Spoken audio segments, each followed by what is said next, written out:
Okay, so I'm going to start right here in Genesis chapter 1, and where are we? Verse 14. And God said, "Let there be lights in the firmament of the heaven to divide the day from the night, and let them be for signs and for seasons and for days and years." So, for signs. So this is not astrology kook stuff we're doing. This is actually for signs. Okay? So we're going to take a look here because today is an important day. Today is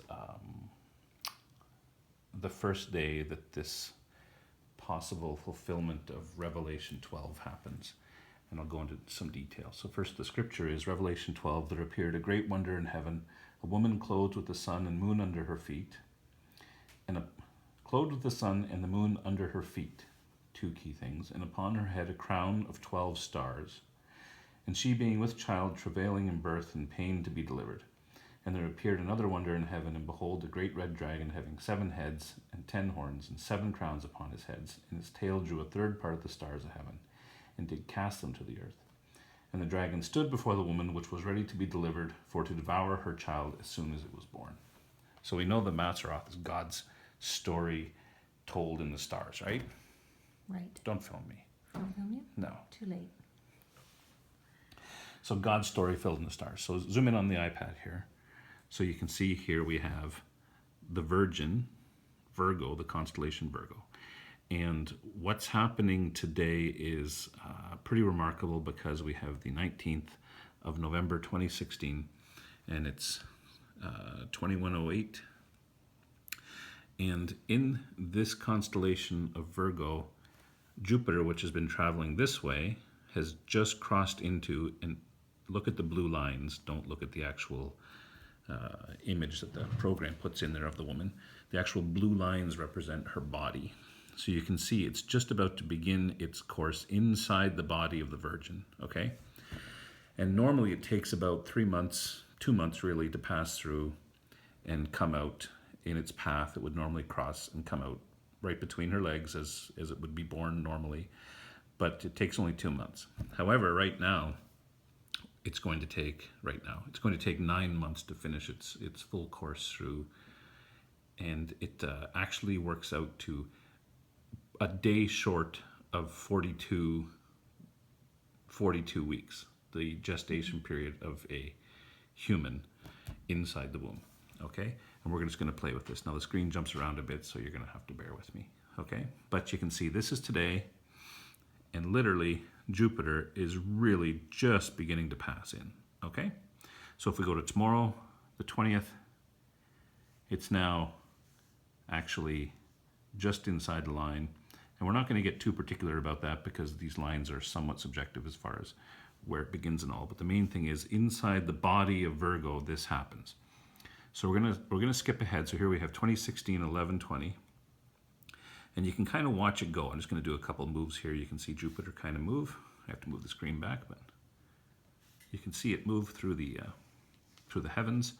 And inside the body, it's making its way towards the point to be born. Here we are just a couple weeks from now on December 1st. That function is really special. This keeps going. You can see it now. And we're just going to skip ahead a whole full month. So we're going to skip to January 16th now. Come back over, see how she's doing. Jupiter now is clearly coming to the point of being ready to exit. That's January, but then something interesting happens. So February 16th, where is it? It's pretty much in the same position. So why is that? So then we go to March 16th, and now it seems to be going backwards, and in fact it is. Now we go to April 16th. Jupiter is still inside there. May, still inside. June, we're still here. Now it's stopped again, and now it's beginning to go back the other way. June, here we are in August. See where it is. We come to September 16th. And finally, Jupiter has made its way past, and it's starting to be in the birth process. At the same time, so it's being born. It's gestating inside the womb, and then it's being born in mid-September. Now, the rest of the prophecy says that the sun would be She'd be clothed with the sun and the moon at her feet. So keep an eye. And also she has a crown of 12 stars. Well, right above her head is the constellation Leo, which normally has 9 stars that make it up. However, we're going to just skip ahead here a few more days. And you can see Mercury, Mars, and Venus are taking up positions. So I'm going to back them up again. That's special. That's still special. So you can see them kind of coming into position on the 15th, 16, 17, 18, 19, 20, 21, 22, 23. Now you have a crown of 12 stars in perfect alignment that happens on the 23rd. Jupiter's fully born. The sun is clothing the woman fully, and look what's at her feet. So we've got about 5 things that have all come around here now. And let's take a look at the next part. It says, there appeared another wonder in heaven, and behold, a great red dragon having 7 heads and 10 horns, and 7 crowns upon his heads. Now take a look over here. This is the constellation, this is the serpent. You can see the serpent kind of set up here in Ophiuchus, which I won't try to pretend I know how to pronounce, and the constellation Serpens. Now the serpent is interestingly divided into 2 parts. You have the serpent's body and tail behind this constellation of Ophiuchus, and you have the head of the serpent in the front. And it says it has 7 heads. Now if you actually look in here and count, the head is made up of 7 stars.